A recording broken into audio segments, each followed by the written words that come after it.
Welcome back. So let's review the 6 types of synovial joints.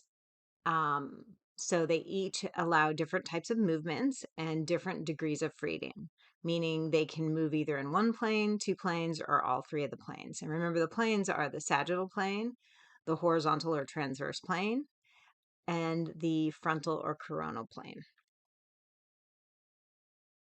So first is a planar joint. So it's basically flat and it's just 2 bones kind of moving against each other and they only can slide and glide next to each other. So it is 1 degree of freedom.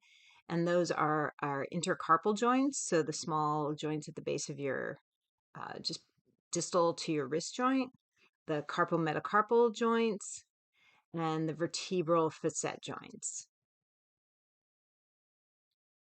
Your hinge joint, which is a concave, which a surface that dips in, and a convex, which is a surface that kind of pushes out. Um, that is a hinge joint. It's your elbow joint, and that allows 1 degree of freedom. And for the elbow, it is flexion extension in the sagittal plane. We also have a pivot joint, which is a round bone going around like a sleeve or a ring. So it is allows 1 degree of freedom in the longitudinal plane. So it allows rotation. And the example here is the proximal radial ulnar joint. So just near your elbow, when you pronate and supinate at the radial ulnar joint, you have your radius rotating next to the ulna and within this annular ligament. We also have what is called the condyloid or ellipsoid surface, which is kind of an oval bone seen here, which fits into a depression.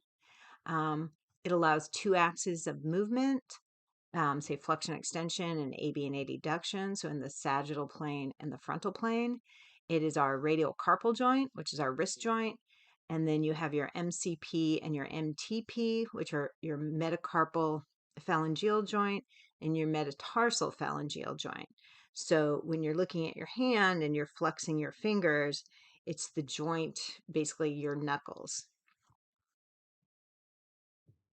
We also have a saddle joint, which is very unique. A saddle has both a concave and a convex surface on both sides. So it allows only 2 degrees of freedom of movement in 2 axes, but the movement is much greater. So your thumb has a great range of motion and your sternoclavicular joint.